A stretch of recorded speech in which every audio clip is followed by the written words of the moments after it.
My name's Paul Bestall. This is Mysteries and Monsters on the Paranormal UK Radio Network.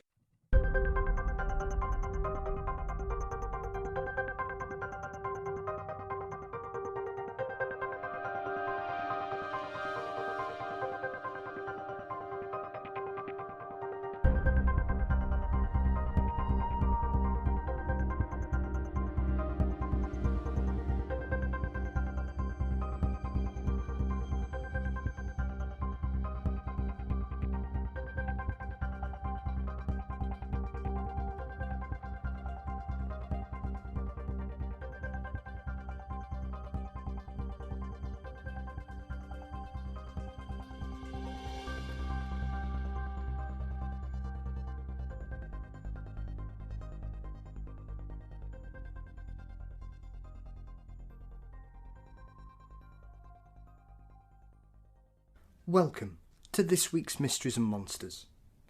This week, we're joined by British Cryptozoologist and Paranormal investigator Jackie Tonks. Jackie has been lucky enough to visit some of the most well-known Bigfoot locations around the world, with some of the most renowned cryptozoologists in the field. We discussed Jackie's thoughts on Bigfoot and other hominids, her expeditions, and the incredible sighting when she saw two Bigfoot at close distance. After listening to Jackie, you'll be in no doubt as to what she saw. We also cover her paranormal experiences and some of the investigations that she's been on. So I hope you'll enjoy it. Well, other than that, I'm sure all of us know a lot more about pandemics than we did probably a month ago. So all I'll say is just follow the advice of the scientists. Always verify anything that you're coming across on social media. Double check everything. I've seen so much nonsense over the last week or so, and some of it's pretty dangerous, so just be careful. And don't forget to be kind to the most vulnerable in society. Let's try and support those when they're going to need us the most. Other than that, make sure you all stay safe. Moving on, thank you again for the lovely comments, emails and reviews we had over the last few weeks. Please leave us a nice review on your podcast app, as it really does help people discover us and keeps the show growing. Once again, thank you for those of us who sent us donations last week for us to push the show onwards. And if you want to help out, you can find us on PayPal by searching Mysteries Monsters. Other than that, on our social media, you can get us on Facebook under Mysteries and Monsters. We're Mystery Monsters on Twitter and Instagram. And don't forget, you can drop us an email via mysteriesandmonsters@gmail.com with any guest suggestions, or if you'd like to appear. Right. Let's talk to Jackie Tonks. This week, I'm delighted to be joined by British cryptozoologist and paranormal investigator, Jackie Tonks. Jackie has 20 years' experience in the search for Bigfoot, and we're delighted for her to join us today. Hi, Jackie, how are you doing? Hello, hi. It's nice to be on the show, thank you. Yeah, you're very welcome. Welcome to Mysteries and Monsters. Now, how on earth, with the greatest of respect, and I say this generally to everybody because most people have an origin story of sorts, Jackie, what on earth got a lady from the Midlands in the UK interested in Bigfoot? I think originally as a child I was the Arthur C. Clarke stuff and the iconic sort of image of Patty going across the Dry Creek bed. That always fascinated me as a child. And then I sort of, forgot that really. And then I used to live right by St David's Station in Exeter. Yes. And I was still interested, I used to read the Fortean Times. And I was sort of thought about walk the dog one night. So I sort of went to the end of the road about 10:30 at night, Yes. crossed the road. And I just finished in the house reading the Fortean Times article on the Mongolian death worm and saw the author at the end and this rather sort of scary looking gothy guy. And I thought, a Richard Freeman. And I thought, that's an interesting article. Anyway, walks the dog to the end of the road, crosses the road towards the river. And the guy whose picture I have just seen in the article walks past me. And I do this double take because, you know, Fortean Times is an international magazine. Yeah. So I sort of swing around with my dog and sort of said, are you Richard? And this guy turns around, he said, yes. And I said, do you write for the Fortean Times? And he goes, yes, I do. And I went, oh my God, I've just been reading your article in the house. And that's how I met Richard, dead freaky. You know, what's the chances of that? The guy happens to be walking along the bottom of your street. You know, I didn't realise he actually lived in Exeter, but that was paranormal in itself. It's very weird. And then I bumped into him about 6 months later, and he said, we've got a conference. I'm part of the Centre for Fortean Zoology, and we got something called the Weird Weekend up North Devon. So that's how I got into it. And the Bigfoot inside, a couple of years into the conference going there, I met Adam Davies and his mate Andrew Sanderson. They were going out and doing an expedition Bigfooting, and they said, did I want to come along? And at the time, I didn't even believe it. I thought a couple of percentage chance of it existing, but I really didn't think there was much chance in a first world country of you know, Bigfoot actually existing. You know, so it was pretty low stats. But after going there, I was, you know, even before I'd seen one, I was about 90-odd% sure they existed. So, yeah. I mean, that is the thing, because I always find that aspect of it incredible, that, like you say, because the majority of reports are usually focused around, you know, northern parts of the United States and Canada. I think our general perception is it's just too populated, and then when you get there and you actually see the terrain and just how vast and wild it is, I think it gives people a very different perspective on the potential. Oh, definitely. I mean, some of the bits when at the time I saw two Bigfoots sort of go across the logging road. I mean, the terrain there, this was Northern California, not very far from Bluff Creek. Most of the terrain was a load of trees growing on rocks. And it just demonstrated it to me. I got these brand new hiking boots and I wrecked them in 10 minutes of walking on this stuff. Yeah. You know, it was really hard, sort of larval, sort of, I think it probably had mica in it. Just wrecked your boots within 10 minutes. So you can see why not many people want to walk across those areas. And especially in Washington State, where I've been to a lot, you know, there's vast wilderness. You know, there's you know, regular paths people take, but there's loads of areas which are very difficult to get to. You know, so I could easily see after a while that there could be something there. Absolutely. I mean, you're very fortunate, because I think for someone to be invited by Adam Davis, you know, do you fancy popping across to the States with us? I think is a wonderful, you know, it's my kind of dream invite, to be fair, Jackie. So, and was it daunting, or did you kind of embrace it and just think, well, opportunities like this don't come around very often? Well, I mean, initially I just, you know, I thought, oh, that's great, you know, it'd be really interesting to go with them. But I just thought, oh, I want to see a bear. I didn't expect to sort of get anything that would suggest there was a Bigfoot there. So for me, it was just a great chance to go into the wilderness. And I'd been to bits of Africa, wilderness in Africa, but I'd not been to sort of areas of the United States wilderness. And it was just an opportunity to see the wilderness and see the wildlife there. I didn't expect in a million years I'd get any real, you know, solid Bigfoot experiences. Yes. You know. I mean, you're one of the few people I've had the privilege of speaking to, Jackie, that's had some kind of physical or auditory experience, and I always find people such as yourself I'm just very intrigued by the emotional responses that people have. I mean, I was very fortunate to speak to Ron Moorhead, who's obviously very famous because he's synonymous with the incredible Sierra sounds. Yeah. But your experience is extremely unusual, primarily because you saw more than one. So what happened? How did you get to this situation where you were travelling down this logging road at the time? We were camping in an area down a sort of logging road in California, and it was a sort of 40-mile long logging road. Our campsite was right at the end. It's a logging road that just goes out of Orleans. I think it's called Sasquatch, if I remember correctly. Orleans Road. Don't quote me on that. It's in the book somewhere. And it was a logging road that was never finished.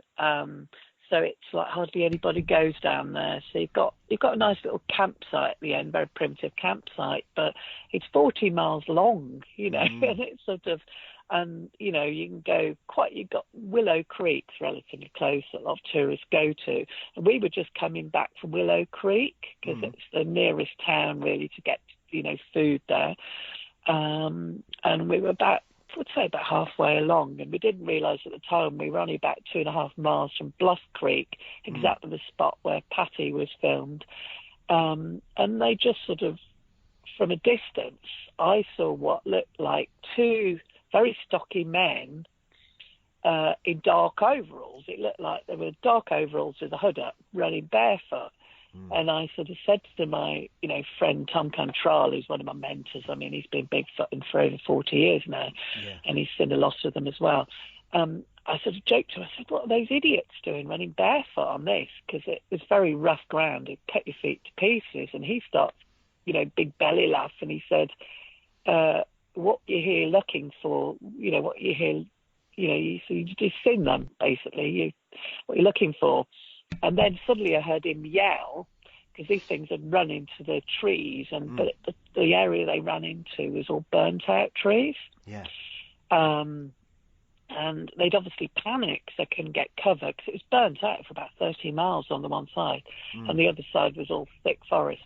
They obviously panicked, and they ran back in front of the car, at which point I heard Tom yell, and he slammed on the brakes, and suddenly these things are right in the middle of the road looking at us. And I was like, oh my goodness. And my brain at the time, it's trying to make sense of what it's seeing. So my brain is still thinking men, but I'm thinking, whoa, they're ugly men. They've got very big, I've seen the domed head. I was seeing what was obviously hair all over rather than fur, because they don't have fur. It's like hair like a human, but it's all over them, apart from the face and the hands and bare, feet seem to be bare on the bottom. But, your brain's still trying to make sense of it. And I was seeing this, and my brain's thinking, oh, they've got really broad shoulders. They must have a rucksack under the suit. It's just like your brain is trying to rationalise what you're seeing. And I'm thinking really ugly drug runners with a rucksack with drugs underneath the suit, because your brain's just trying to make sense of it.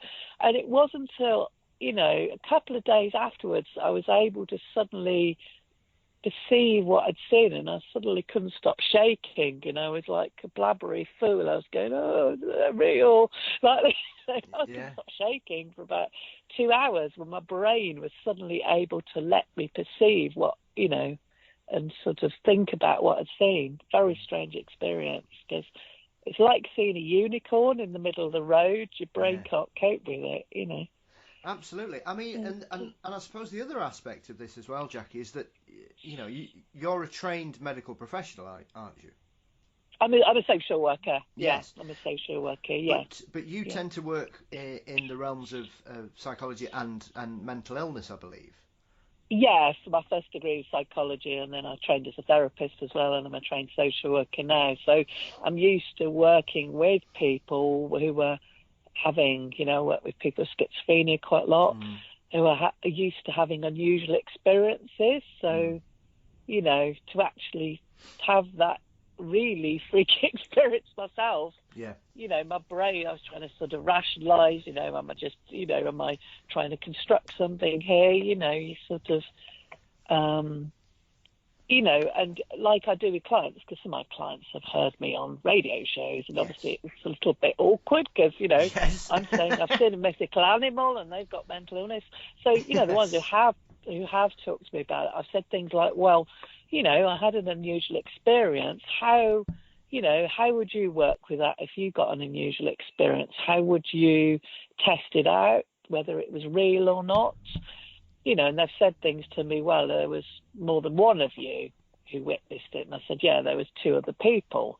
So they said, oh, yeah, that's a way of telling whether it's real or not. I said, yeah, and, sort of analysing the situation, really. So it was quite a useful experience to talk to people about. But, that's what I was doing. I was thinking, hang on, my friends have seen it as well. So I know it's not just me, But, yeah, I mean, that's what I find perplexing, and also I think gives your experience some real credence as well, Jackie, is because of your professional qualifications. You've got the template and the framework to tick off the boxes of, as you say, trying to rationalise it. So would you suspect that it was based on that framework of education in that particular field of psychology that you ended up having such an emotional reaction to the realisation of what had happened? I think it was weird, like the actual experience was, I almost experienced it like you would a car accident. Yeah. And when I remember it, it's almost like a traumatic memory, because I was in the Nepal earthquake. Oh. So it's a very similar way I recall the Bigfoot experience to how I recall the earthquake. Everything slowed down, and although, these things are probably, the view we got of them was 3-4 seconds, 6, they're running, and we probably got a view from the distance, probably 4-5 seconds, and then, so many seconds of them running back again, and they hesitated for about a second and a half, probably 2 seconds at the most. They stopped and stared at us in the middle of the road. That was almost like 20 seconds, because it had all slowed down in my brain, so I was able to analyse it. And it's very weird. And if somebody gets me to recall it, like Richard Freeman sort of showed me other pictures, the Sykesville monster. I don't know whether you're aware of that. And like they've done a photo reconstruction sort of thing of different images.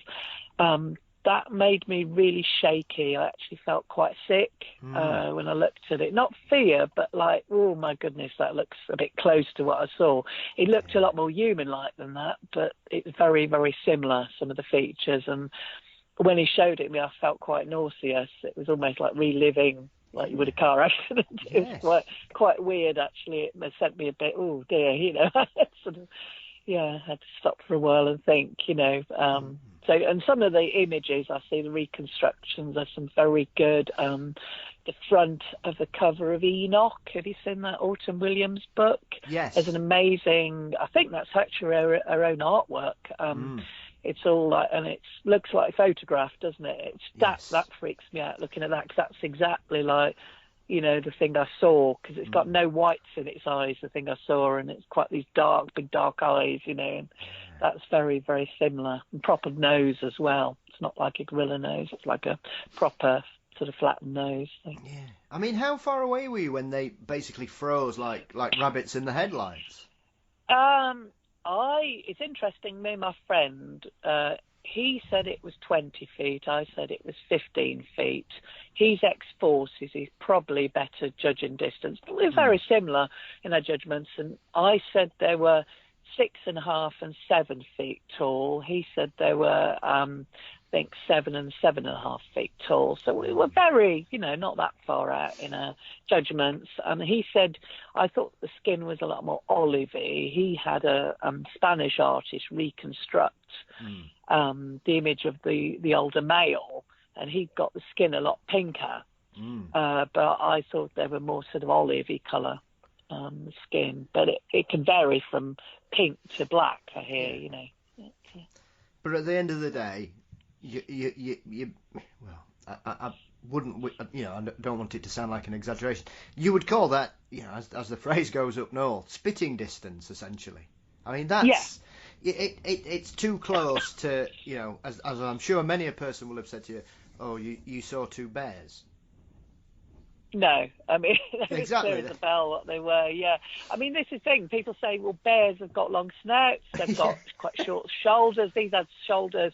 Yeah. I mean, it's interesting. My judgment was 3 to 3.5 feet, and there's, there's found police officers actually judge the shoulders 3 to 3.5 feet. So I've got, and they're supposed to be very good at judging distance and size. So So that's interesting. But I mean, bears have got very, shoulders aren't very large. They slope off. So, it was very, very clear.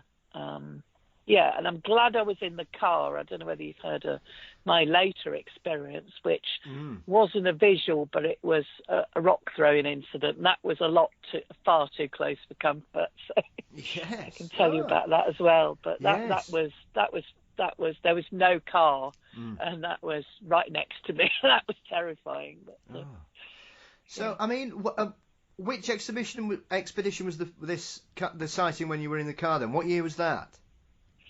Oh, I keep getting it wrong. I think it was about, I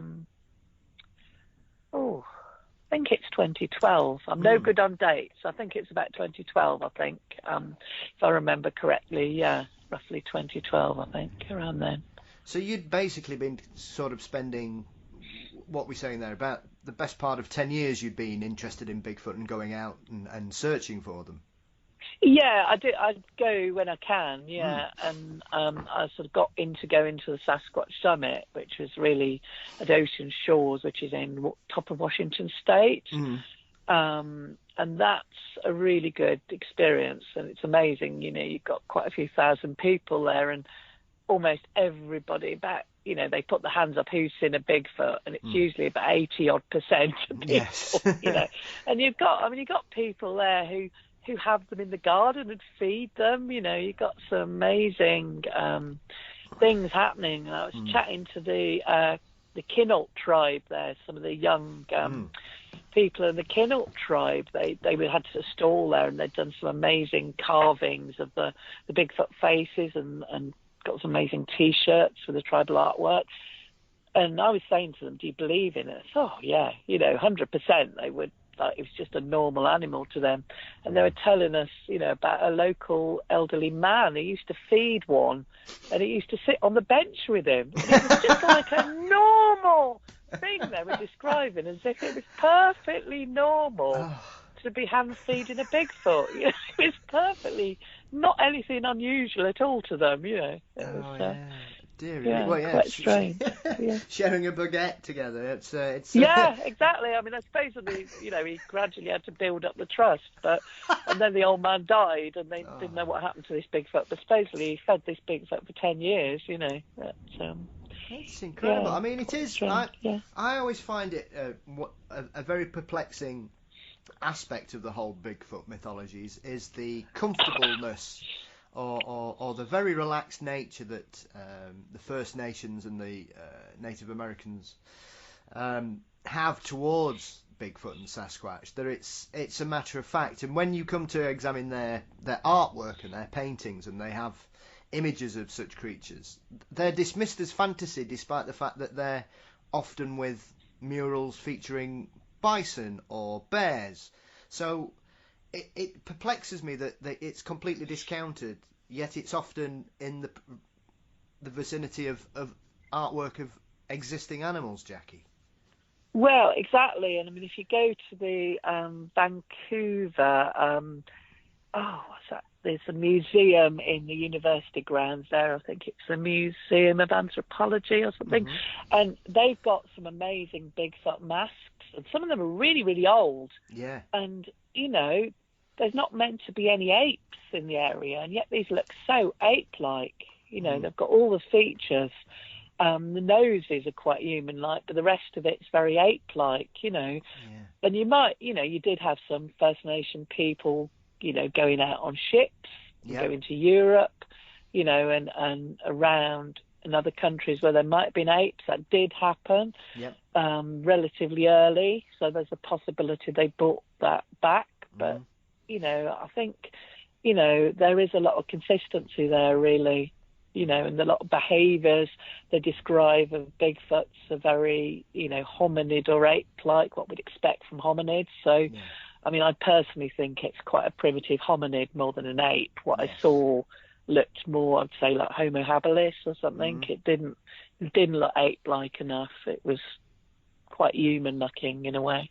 Yeah, I mean, with the greatest respect, I think if we worked on the principle that Native Americans and First Nations people, yes, quite clearly some of them did travel the world, but the aspect of expecting them to then return home and educate all their friends and family of how simians look, to be able to create these wonderful masks that, as you refer to, some of them are extremely lifelike and they all seem very similar in design, and there's no kind of outlandish version of some of these. No, because I mean, you look at people who saw crocodiles and then they went back to Europe, and they had some very bizarre reconstructions of crocodiles in their artwork, didn't they? But these are very, very consistent, and you wouldn't get that. That's what Richard Freeman said. If you get real consistency, you tend to have a real animal.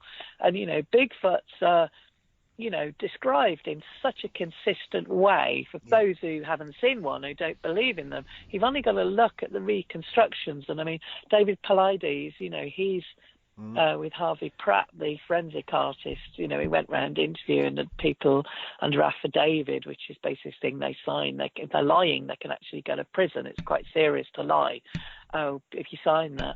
And he got them reconstructing, these Bigfoots with the help of Harvey Pratt, the artist, and they're just almost identical. There's a bit of variation. Some of them look more human-like than others, but the pointed head, domed head, sunken eyes, everything's almost identical. Large shoulders, Yeah, I mean, that's like you say. Obviously, I've had the pleasure of speaking to Richard a couple of times, and it's one of those things that, like I said to you, it is a bone of contention for me that, in one hand, they can accept ancient artwork as real depiction, and yet, in the other hand, dismiss aspects that just don't fit in our known knowledge of existing zoological fauna. Yeah, I think in North America as well. I think in Washington State area and Oregon, they're a little bit more accepting that might be a real animal, but in some areas of America that is very, very strongly Christian and religious, it's a real threat, because it's possibly a missing link. There's also the sort of issues of the logging as well. If it's a rare animal identified, they'd have to stop logging, and they found a rare owl. I think it's can't remember, it's a short or long-eared owl anyway, in Oregon, and they lost, an awful lot of money to the economy, and so it's a real threat, and the idea of this big, scary, carnivorous 8-foot, potentially 8-foot high primate that, it's quite scary for people, and they don't want to admit there really is this big hairy bogeyman out there. We're not too sure how dangerous it is, whether it is dangerous. It is definitely, there's a lot of evidence it is carnivorous. And I think a lot of cases of it's a bit like a bear. If you act like a preyed on animal and you run, you're probably putting yourself more at risk if you stand your ground like you would with a bear, And I think a lot of the cases, like with sharks, you might get mistaken for something else than accidentally taken. So, I think that there's always a potential risk, but I think like any animal, it still needs to be protected, and it shouldn't be hunted, even if there is a potential risk to humans. So, yeah, I mean, this is the perplexing trend I've noticed recently, and I don't know whether this is a change in thought or it's just people trying to be fashionable. But I've kind of noticed that we've kind of gone a little bit away from this original idea that perpetuated for quite a long time, that Bigfoot was just like a big friendly giant hanging about, chilling out in the woods. And it seems to me that there seems to be a bit more caution coming into the field in regards to any potential reaction, Jackie.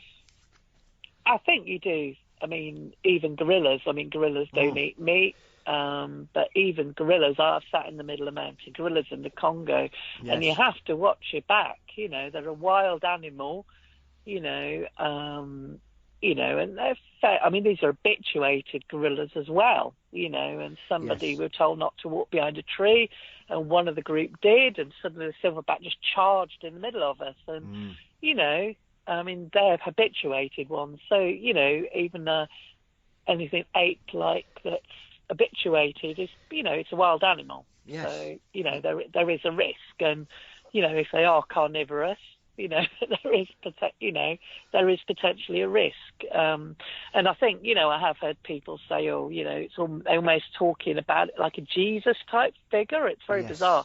And like, it's protect me, it won't let anything happen to me. Well, I think that's really dangerous because, I think it needs to be treated with respect, but I think, that's very naive.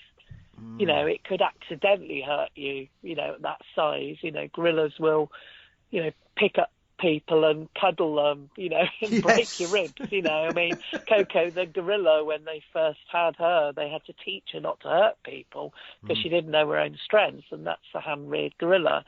So, I think the potential, I think we just have to be careful, really, treat animals with respect. And if you invade their, there's been a lot of the accounts of people getting hurt, that the Teddy Roosevelt account of the trappers and the one having his neck broken by potential Bigfoot, that was because there was young around, and a lot of animals will attack if you're between them and they're young, so.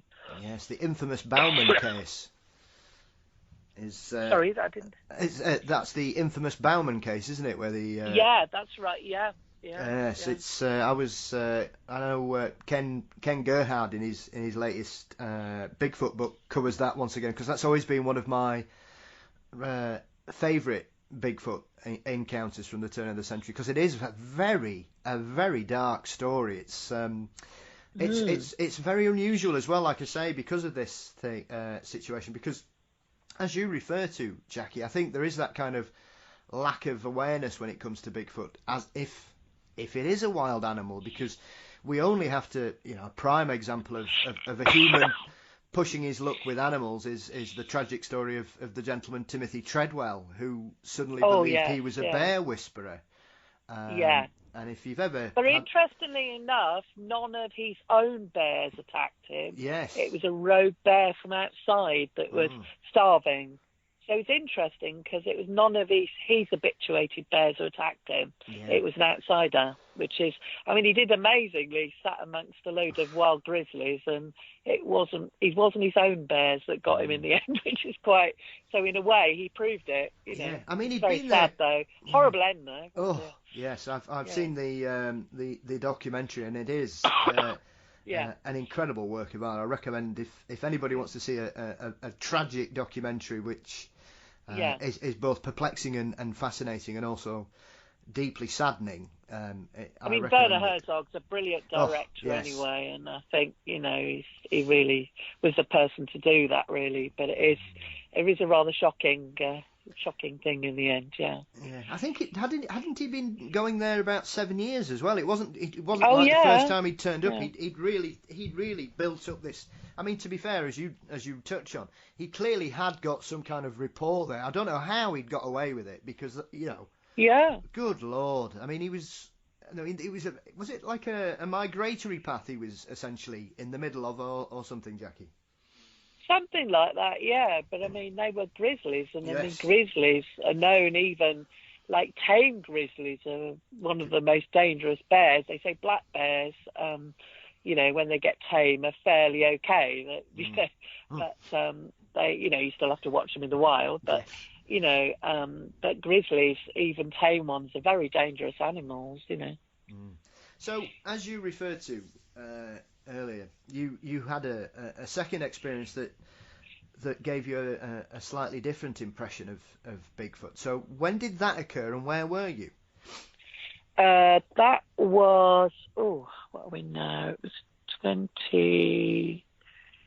I think it was 2017, 2018. I'm making up my dates, but a couple of years ago anyway. Yeah. And I've been to the Sasquatch Summit, and myself and Brooklyn, he's a guy who films the summit. He normally works in television and film, but he films the summit. We have a little ritual because we're the only English people in the whole conference. And he's originally from Bradford. He's got a very sort of American accent there because he's lived there for years. Yes. But he's originally from Bradford, so we sort of, with the young English people. So we have a little ritual on a Saturday night. We go Bigfooting because we're in a prime Bigfoot area. So we're about 10:30 at 10 o'clock at night. We'll take our gear up. We do a little walk around the wooded areas around there because they've said the Kinnault tribe who own cause it's held in a casino owned by the Kinnault tribe, the Sasquatch Summit, and they supposedly have had Bigfoots right outside the hotel, so it's prime area. And anyway, we were speaking to Johnny, who runs the summit, and he said they'd had solid activity for a couple of weeks, literally a couple of miles away. So we thought, whoa, this is brilliant. Loads of reports of a Bigfoot a couple of miles away. So we got the rough area and we just parked the car and we walked around this logging road about half a mile. And we didn't expect to get anything. And it was raining a bit as well, which didn't help. So we start, Brooklyn did some wood knocks. We did some, some whoop, whoop noise. I can't really do it, so I was throat at them. And they did a howl. So we're making all the sounds, just not expecting to get anything. And then suddenly, it was very strange, a little logging road we were up. It didn't look quite right as well. So whether it was, and it was very narrow. And suddenly Brooklyn heard the undergrowth moving. And he went, oh, the undergrowth's moving. And I said, oh, probably just, you get these yearling deers and they just follow you around like puppies because they've lost their mother, and I've had ones like trying to get into my tent and everything, so I just thought it was a yearling deer. It's fairly normal. And then suddenly Brooklyn's about 6'4", I'd say, 6'3", and he heard a growl a good foot above his head within feet of him. So he said, oh my God, it's not a deer, I've just heard a growl. So we were like panicking that it was a bear, like standing upright. So we started to panic a bit at this point. Oh my goodness. So we're like backing away a bit from this undergrowth. And then suddenly a pine cone lands at our feet. And it's like, ooh, it's got hands. So we said, oh my goodness, So it was going to either be, well, initially with the pine cone, I said, oh, it could have just fallen off a tree, but I sort of knew it hadn't. And then suddenly a little stone came flying in front of my face. At that point, we definitely knew it had hands. Yeah. And then this point, we started to panic because this stone literally came from 3-4 feet away. Yes. And it was like, like this. And then there was absolute panic. And Brooklyn he got a little machete on his belt, so he pulled this little machete out. He only got a short one, but and then we start swinging the torch around, thinking, oh my God, what? And he thinks it's a person, so he's going, stop messing with me. Who's there? So and funnily enough, because he was a bit anxious, his English accent all came back. Who's there? If you mind telling us who's there? It's quite funny, actually. And then suddenly, we'd obviously upset this thing because we were sort of swinging the torch around and pulled a machete. And suddenly, something the size of probably about half the size, the size of a breeze block, came hurtling at the undergrowth with such force it went into the ground. Now, this is pretty hard ground, and every single little stone it hit smashed into bits. Now, these were hard little stones. And all this mud sort of splattered up my trouser leg. And at this point, we thought, whoa. So unless that's a human randomly sitting there, and this was like nearly 11 o'clock at night in really cold weather, randomly sitting there with a catapult, because there's no way a human could throw a rock like that with that force. It's a Bigfoot or a human with a catapult. And we thought, this has got to be a Bigfoot. So we were out of there. We just ran as fast. I thought, whoa, I'm not going to... I know they say don't run because you're a prey animal, but you try not running when something like that's come out of the underground. And you've had a growl as well. It's like, whoa, get out. And it's quite funny because I got very loose trousers on, so I suddenly realised they were falling down as I was running. So I was like, just going, running! Brooklyn, don't leave me! My trousers are coming down! So it's quite... And we got back and to the car in Brooklyn, suddenly his American accent had then come back. Yes. He said, hey, man, I'm out of it. This is just, oh, what the hell was that? I said, what do you think it was? And he's going, oh my God. And I persuaded him to pull his car sideways. I said, look, I could get a thermal of because I've got a thermal imager on me, on those phone things, but they're really good, the extended range ones. I could get a thermal of your car engine cooling down from half a mile away. So if I could get that, if they come onto the path, I'll get a shot of them. Yeah. So we very reluctantly pulled his car sideways and we pulled the window down. At that point, I see what I think's a face coming towards us. I get a heat signature and I start yelling my head off. He starts yelling his head off. And then I suddenly realise I got my finger on the end of the thermal. I will not repeat what he said. At this point, he said, man, we're out of here. The gravel all shot everywhere. But that was, we were really shook up though. We had to keep stopping the car and we both sort of really shaken up. And he for days was like texting me going, oh man, what was that? What do you think it was? It can't be a human, can it? Unless I sat there with a catapult. So it must have been a Bigfoot, and the growl, you know, it was flat ground, and the growl was a good foot above his head, so it was about 7.5 feet tall, whatever it was, 8 feet tall. So whatever it was very likely to be a Bigfoot. So, and they'd had solid sightings in the area, so that was a bit close for comfort. Yes, I mean, even if you want to go at that skeptically, Jackie, right? You've got to work on the principle that someone sat in the woods with a catapult at 11 o'clock at night in winter, hoping, in freezing cold, you know, in the rain. With the greatest respect, and I don't take this personally, that a couple of idiots come traipsing past at 11 o'clock at night, Bigfooting, you know? So, I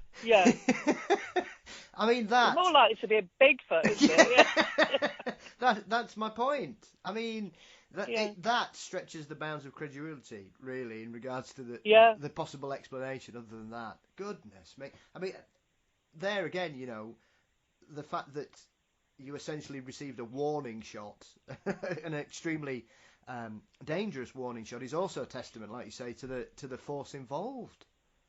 But they say they purposely miss you, and I think if they wanted to hit us, they would have done. Yeah. Because Brooklyn said the rock came from, I think, 4.5, 5 feet away, no more than that. Yeah. And you know, so I think if they'd wanted to get us, they would have done. So I think it was more get out of my territory, and I think that's what happened with the Teddy Roosevelt, you know, the guy, the report he got. They got a lot of warnings, and in the end, they didn't. So in the end, one of them got killed, you know. I think, you know, and it's like gorillas, you know, gorillas will bluff charge. In the end, they will, you know, if you push them enough, you'll get hurt. But, you know, I think, Have you had the privilege of going anywhere else in the world searching for large hominids, Jackie? Myself and Richard and a team, Gregory Panchenko and various people from CFZ, Dave Archer is an amazing tracker, and Tim DeFriel, various other people from Centre for Fortean Zoology, went over and met with Ukrainian scientists over in Kabardino-Balkaria in Russia. Yeah. And that was quite interesting, sadly, because its main food, so we're looking for the Almasty, its main food source, the suchliks, which are basically like a little prairie dog type thing, they'd actually died out with a plague, so there's hardly any of them left. So we think that's why we didn't get any luck. And also the area that Richard had formerly been to was hardly anybody living there. It's so suddenly there was like loads of roads there. There was big roads there, and of course that, you know, so it had changed. But we did get an awful lot of reports of them. And again, like the Bigfoots and like the Kinnock tribe were talking about Bigfoots, the locals were talking about them as if they were a perfectly normal animal. Yeah. We had a vicar there. Used to be a vicar, this young man, and he was describing how his grandmother, a very bizarre account, of how his grandmother used to have a female Almasty live in her garden for years. Right. And she put like bedding down in the shed, and initially it was a bit aggressive, but she got it really tame and would feed it, and it was female Almasty.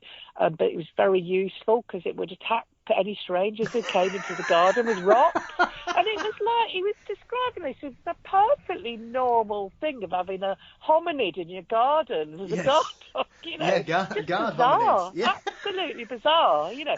And loads of the, you know, and there was two farmers I met, and you know they'd seen it, and they were sort of saying, oh yeah, and they'll, like monkeys, they'll steal clothes and they'll try to put them on. And he said one of them stole my daughter's dress, and I didn't have the heart to try to take it off her because she looked quite nice in it, you know. It was quite bizarre, some of this stuff we were getting, and you know, people were completely sincere with it, and every time they were describing the same sort of animal, you know. It was quite bizarre, that. And the local police said, oh, yeah, they you know, they were sort of, coming out for drinks with us, and they were sitting with us, oh, yeah, they definitely exist, you know, and, yeah, quite bizarre. It is, and I suspect, I think it's one of the downsides towards the Almasty is because it's reported in quite lonely areas in Russia. I mean, there's probably, to my knowledge, I can think of 2 pieces of footage in the last 10 years that have come out of Russia, allegedly of Almasties, which was the famous one shot by the 3 boys. I wasn't too sure about that one. It had got a big startle response, hadn't it? But the startle response is very similar to a bear's startle response, with the legs sort of shooting like when it's upright. I think that, I don't know about that. The actual startle response looked very bear-like. If you look at a bear's startle response, that looked very similar. So, Yes, I mean they did assure. I forgot the gentleman's name. There is a Russian boxer who has suddenly he's decided he's going to become a professional Almasty hunter. Oh, the wrestler guy. Yeah, he's a politician now, isn't he? Yeah. I can't remember his name though. Yeah. And he went to interview them, and they swore. They swore to him on their mother's lives that it was a true video. And like you say, it may have been, but it could have quite conceivably be a bear because it's behind that tree and you can't see anything really, other than there is clearly a shape moving about. But they certainly run off like their lives. I think they were sincere what they thought it was. But yes. But and the other one is and I'm not sure if you've seen this, is the kids who were driving in a car and something just jumps out of a field and chases them. That's a bit of a strange one as well, because that's another one that, you know, it's Russia. That could be a bear. Yeah, there's various, and there's one that runs in front of a truck, doesn't it? Down a snowy. That's another one as well. I mean, they reckon in Russia you've got the 2 types. You've got the big Yeti type one, and then you've got the Almasty, which is a lot smaller. But they're still supposed to get up to 7 feet, but of course Yetis can get a lot larger, so you're meant to have the 2 types. But Yeah, I mean, it is interesting, like you say, that when you go to these far-flung places, the locals are quite matter-of-fact about it. So you have to... Either they're all buying into the joke and having a good laugh at everybody's expense, but then again, some of these experiences and stories are so perplexingly strange that it's very odd. That's it. I mean, some of the people, like, there were police we were talking to, and they were like, you know, ex-vicar. You know, they're not the sort of people who you'd think, you know, they might to a level, but, you know, I think you would have, you know, and they were very consistent with what they're describing. They said it had hair hanging right over its face, you know, very, very consistent with what they were describing as well. And the person, the people we went out with, I mean, Gregory, Pansek and Anatoly, they've seen it. And Gregory's seen it a couple of times now, and he described being in a barn. The barn, he took us to try to find the barn, but it's been knocked down now. But he was told about, you know, these legends about them messing with horses' manes and trying to plait them. Now, we thought it was one of these folklore things. And he staked out, when he was younger, he staked out this barn, and he sat in the corner, and he put sacking over him and hay to disguise his smell, so he could just about see out. And he's, middle of the night, he suddenly hears something jumping down off the beams, and he looks up, and there's an Almasty right in front of him. He said, walks up to this mare, starts doing this very whistling noise, stroking the mare, and then starts playing with its mane, exactly like the legend said. And he said suddenly he slightly moved, and it heard him, and it just legged it and jumped on the beams and was out the barn again. But he said, he wouldn't have believed it unless he'd seen it. It's just, they're obviously joining this horse was okay with the animal, and it was enjoying the interaction with the horse. So, there are obviously some of these legends. I mean, the Homo florensis ape. I mean, it's, the locals used to talk about the ebergogo, the local animal there, and people used to think it was a legend, but now they realise it probably was a real thing, Yeah, I think it is perplexing. And like you said, the stories about the Almasty that I've seen, there is several stories similar to that one of them enjoying interacting with horses, which I've also heard, especially from certain parts of Canada, there is a certain folkloric element in regards to Bigfoot's interactions with horses in those areas as well, once again plaiting manes and tails. It's bizarre, isn't it? Yeah. I mean, I think, as some of the things that could be attempts to sort of catch prey, grab hold of things. But I think, there's all sorts of bizarre things you hear, like with some of the baboons in Africa have been sort of using local dogs as catching them and using them as guard dogs, So you do get some quite bizarre things happening with animals, and you see monkeys, don't you, in India rescuing puppies, Yes. And yes, I mean, you do get some quite unusual interactions between animals, and yeah. Yeah, I mean, and often it's usually quite a symbiotic relationship. There's a wonderful video that's gone doing the rounds recently of a coyote and a badger just basically hanging out together. Oh, yeah, that's lovely, that, isn't it? Yeah, the coyote, waits for the badger, and then they go down the tunnel together. Yeah. And there's obviously quite a nice little interaction, isn't there? Yeah. The badger's waddling away. Yeah, I mean, I reared a herring gull from a chick once that had been injured, and it actually made friends with next door's cat, and they used to hang out together. Yeah. Very, very bizarre. And then another neighbour's cat kept attacking them both, and they would gang up together against this other cat. It's very, very bizarre, this interaction. But, the cat would purr to the seagull and everything. It was quite weird. So you can have some strange animal friendships going on, but... Yeah, very much so. I mean, especially these days with the internet, we see a lot more of them, and they often pull at your heartstrings, and usually elicit a deep awe when you see such things. But it is peculiar. Monkeys especially do seem to have a real affinity with puppies for some reason. It's extremely peculiar. Yeah, it is very strange. Yeah.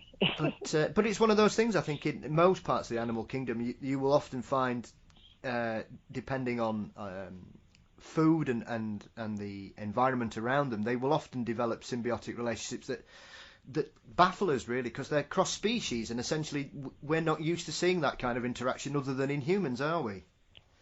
No, that's it. I mean, also Bigfoots. You've got the accounts. I mean, David Paulides as well touches on these in his book. But the BFRO got a report actually of a hysterical woman on their phone to them who said she took, a little boy kept talking about playing with a big hairy man, and turned a corner one day and there's her kid playing with a Bigfoot, and the call was supposed to be hysterical. Oh my God, got to get this thing out of the way. And, David Paulides said there's accounts of, a lot of accounts, police accounts of little kids saying the big hairy doggy man took me for a ride, and fed me berries with his hands, and then some of these kids, sadly, they're found with they're dead, but they're found with crush injuries, but very consistent like a gorilla. As if, they would with a kid, hugging them a little bit hard. There seem to be female Bigfoots abducting them, but sometimes they're uninjured, So there is these quite bizarre things happen, Absolutely, and we I mean, a prime example of that was the that child last year. I'm trying to think. Was it Casey Hathaway, 3-year-old? Yeah, and he described similar experience, Yeah, didn't he? a Yeah, bear saved. yeah. A bear looked after him. He Yeah. claimed, and kids, they haven't got the concept of a Bigfoot, so they're going to go for the closest thing, aren't they? yeah. I mean, I saw some people were actually accepting the fact that a bear looked after him for 3 days, more than the fact that it could possibly have been something else, which I found baffling. Yeah, because I mean, a bear, accidentally a bear would kill him, because their claws, you've only got to, Gordon Buchanan was in that one program, wasn't he? And he accidentally pulled away from a bear that was holding his hand to get the berries, and it, said really hurt his hand, because they accidentally, even if they're just holding your hand, the claws can cause an awful bit of damage. And I would have thought a child really would be a lot more vulnerable than an adult, Absolutely. And at the end of the day, we are talking about North America's largest land predator. Exactly. And I think bears, especially black bears, can be quite docile, especially if they're semi-tame. But I think, the risk of accidental injury with a child with a bear would be very high as well, So, It's one of those weird stories that caused a massive furore, and then everybody's like going, yeah, all right, we've moved on now. And I still find it an incredibly perplexing story. Whichever way it is, Jackie, so, whatever possibility is out there, it's an incredible story because essentially it just, none of it makes sense. No, I mean, you do get weird things, don't you, with lions adopting baby antelopes and all that. Yeah, so I mean, you do get really weird things like that happening, but it is. I mean, I think there's big hints that was probably a Bigfoot, and the previous children abducted, and who had police interviews, who were old enough to speak about it in police interviews, described it as a big hairy doggy man with hands feeding them berries. So, bears haven't got hands, unless it was a dog man or something. But but that's once again that is an aspect of the Bigfoot mythology that goes back to the vocal stories of the native peoples. Once again, there was always stories about children and women being taken by them for whatever reason. Yeah, and I mean,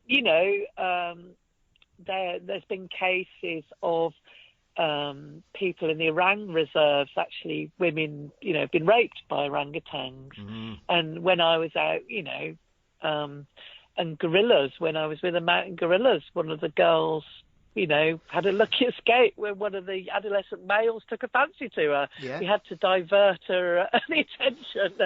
That we had to call the tracker and get it to divert the attention, because I think she would have had an unwanted liaison with a gorilla.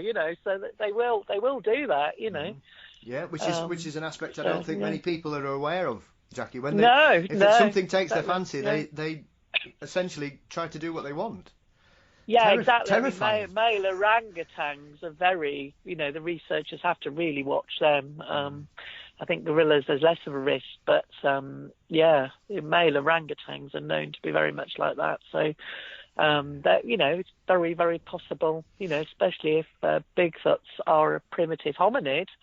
And, again, with the risk of carnivorous behaviour. I mean, early hominids were cannibals, so... there is that risk, but I very much want to stress to people that I don't think that's a good excuse to persecute them. I think people just need to be cautious and try to understand them. Absolutely, and cannibalistic tendencies are something that has only in recent memory been kind of, well, I wouldn't say eradicated is the right word, but it's certainly it's something that human populations around the world continued up until the mid-20th century at the very earliest, I believe. Yeah, that's it. And there's still some evidence that it's still happening in some remote areas. So, as Bruce Parry's programs have suggested. Yes. So, yeah. Yes, so, rather him than me. Yeah, that's it. I think he's very brave. Yes, I love the way he tries to do everything. It's like, ooh, yeah. painful that, Bruce. The bones through the nose and some of the other stuff. Oh dear me. Yes, yeah. There's Oh, going the extra great mile. guy. I'd love to meet Bruce. I think Yeah. he's one of my heroes. He's brilliant. Yeah. Absolutely, that's certainly going the extra mile. I think, Jackie, in many a field. Yeah, definitely. So,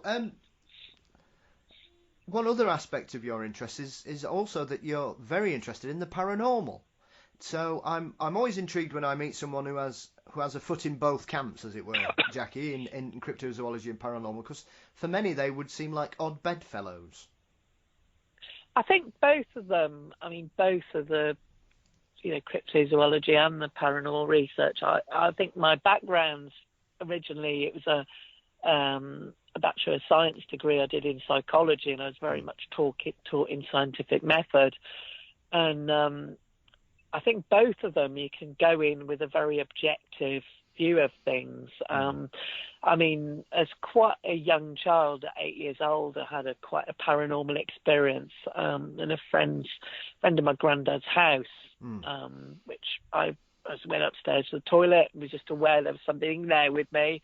Got out quick, came down and was told that something was literally picking up the dogs and throwing them across the room. Oh. And they'd had to have an exorcist in there. And that was my first experience of paranormal stuff. And I've had some pretty amazing experiences since. I've been in the room with the poltergeist, with things literally lifting up and being chucked at me. I've seen sort of light orbs. I've had sort of experiences where I've asked a ghost to do something and it's done it, which is pretty amazing. Doing things toward usually child ghosts are pretty amenable to doing things you ask them to do. So yeah, I mean, I've had some, but we always go in with an open mind. Now, what else could this be? Is there any other explanation? Is it a spirit, or what is it? Is it as a replaying time sort of thing? I mean, interesting. Richard Freeman's belief is more there could be some entity like a fairy. He's more into that it could be something like that. And some of the descriptions of fairy experiences and poltergeists are very, very similar. They're almost identical. So that's one possibility. But I definitely think there's something there. But I'm still trying to explain it. So, have you sort of travelled the UK in your paranormal research, or have you been further afield, or have you been to any sort of notorious British locations that we are probably aware of? I've tended to do. I mean, I live around Devon, and there's some really interesting. There's Cowick Barton pub, which is supposed to be one of the most haunted pubs. I've been to. We've got things like the Drew Staten Arms, which is haunted by the old landlady quite frequently. Yes. I've not encountered her, but so we've got quite a lot of, there's bits on the moor. We've got the Hairy Hands legend. Yes, one of my favourite ghost stories, yes. Yeah, we've got all sorts of different things.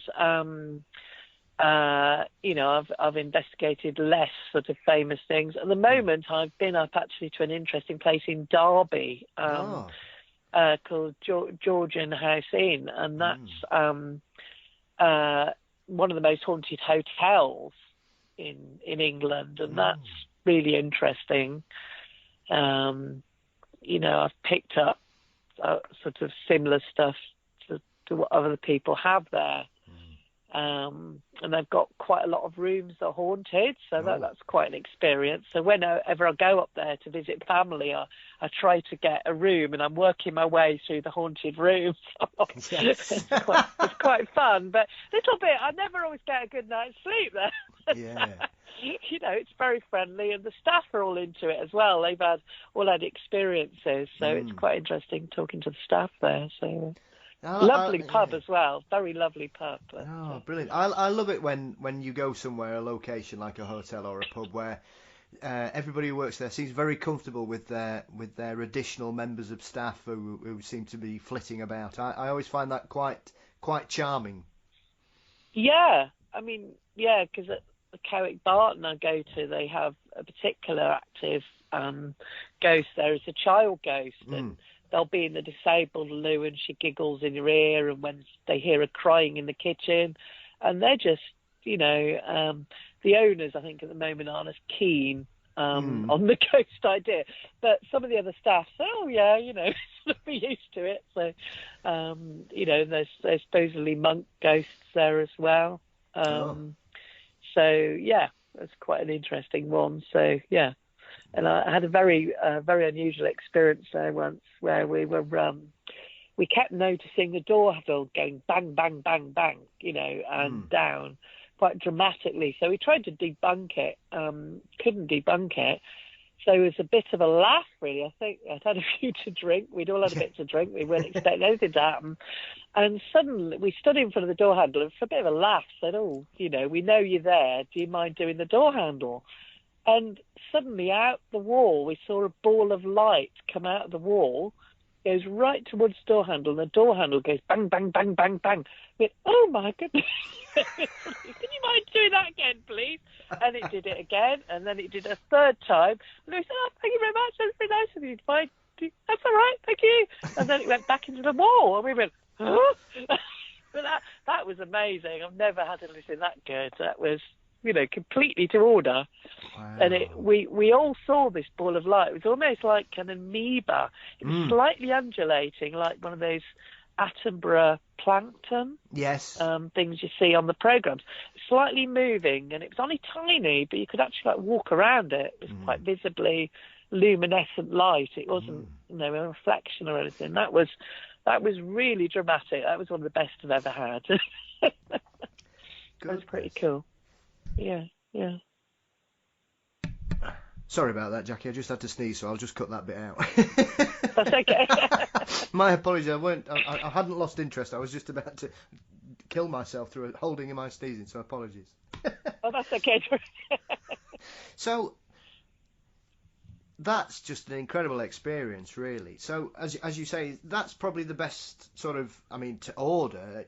It doesn't get better than that for a paranormal researcher, really. So how do you kind of view the whole aspect of it? Because I've said this to a few of my guests, that I think that paranormal investigation seems to be a bit too much whistles and bells and entertainment these days, rather than good, solid investigations. What's your feelings about that? I think a lot of the programmes, I have to be careful what I say because I know some of the people who do these programmes, but I think there is the pressure to produce, and I think per Derek Acora as well, you know, sadly, bless his soul, but he's gone now. But, you know, the per guy, you know, there's a lot of pressure to produce, really, and people do have to, you know, they can't, I mean, mediums, you know, will tell you they can't always do it every night. Sometimes they're a bit tired, and if you've got that pressure, you know, you do have to start making up stuff. And, you know, and I think, unfortunately, that happened with Per Derek at times where the pressure and he couldn't pick up stuff. I have known people who've worked with him and they said he was amazing, you know, so I think he can do it. But I think there is that pressure, and, you know, sometimes I'm quite sensitive to things. I can pick up things, and other nights I can't do it. And I think these programmes, there's so much pressure on them to produce. And I think you can go to sites and you won't get a single thing for days, you know. But unfortunately, they have to produce the goods. And I mean, I think some of these, like, especially some of the American ones, it's almost laughable. It's ridiculing. I think was that one, Mountain Monsters. I mean, it's just ridiculing serious research, you know. You know, I think some of it's obviously based on real things, but, you know, I think it'd be better they made the programs where they're showing you how to debunk, and if they get something, they get something. Yeah. I'd much prefer to see that and perhaps see the history behind the place and the ghosts at the end, and then the make-up stuff. I think, you know, it's not good. Yeah. It's not good at all. I mean, it is difficult because ghost hunting is something I've undertaken in the past, and I'll continue to do so with continued enthusiasm for the field, regardless. But it is boring at the best of times, Jackie. Unless you camped in a decent pub with a nice real ale, it's hard work sometimes. It can, yeah. It can be watching, at times it can be like watching paint dry, especially if you're getting no activity. But when you do get the activity, so the adrenaline's going, you're like, oh my God. Yeah. Sort of, it can be pretty scary if you suddenly get something, which I have at times, had a this place called Salem Chapel just there. I think it's East Budleigh in Devon, and that was pretty scary. We did this, it's like, I think it's a Methodist chapel originally, and went upstairs and walked onto the level, just legs completely went under me. Something must have been affecting me. I just grabbed trying to stop myself hitting my head, and dragged myself down, absolutely fine. Got somebody to go up with me the next time, a couple of people to stand either side of me, went up, collapsed again, and 3 of us did it. Wow. So that was pretty scary, actually. I've never had, I must admit, that was unpleasant. Could be there was infrasound in there, because that can cause you to collapse. It's always an explanation, but that was rather strange. And I also, when I was in there at one point, I saw a little kid's head popping round a door. Thought, this is a setup. Legged it, chased whatever it was, and there was nothing there. So definitely that was quite an active one, and they quite regularly do paranormal stuff there. So there's definitely something there, I think. But sometimes it's not always that pleasant.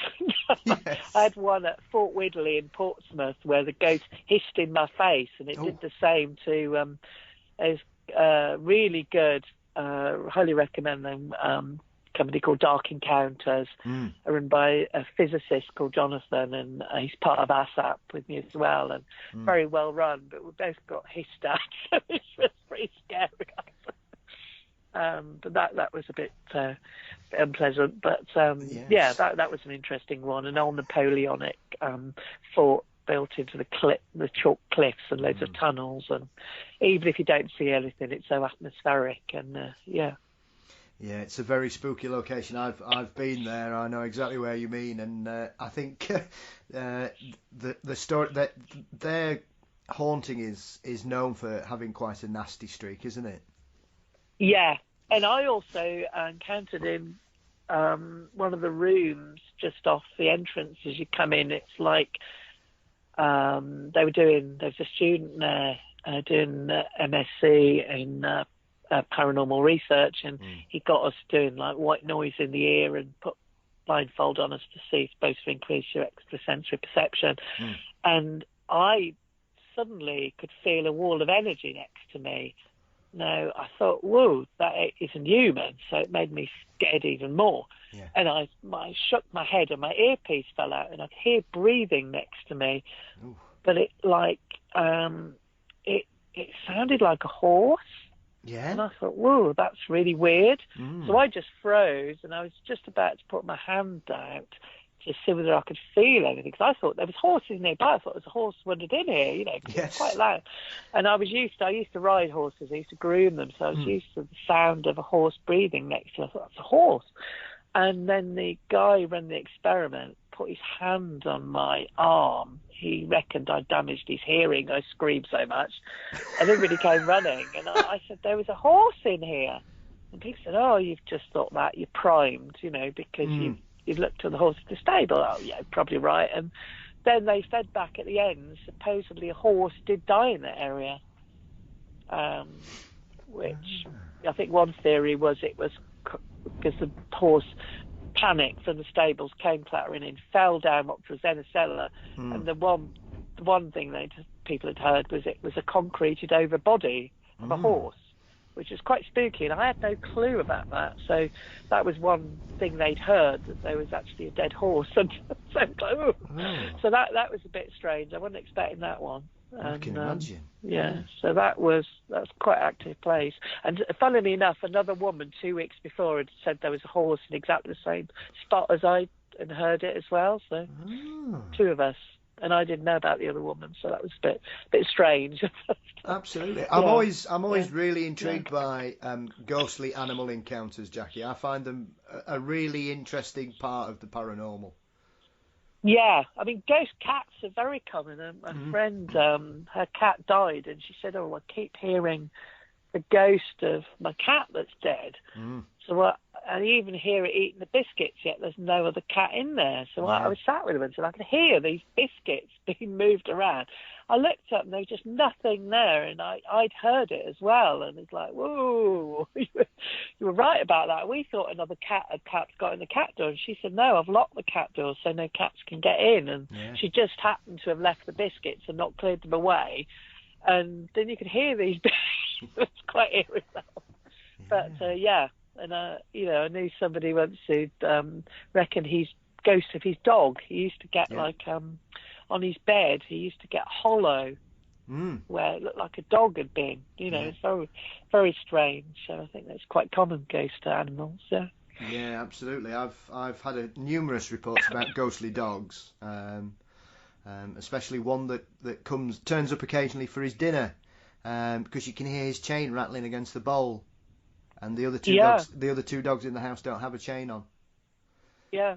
So and they find that rather comforting more than frightening, which I probably would as well, cause as a big animal lover, I think it'd be nice to know that they're still around regardless.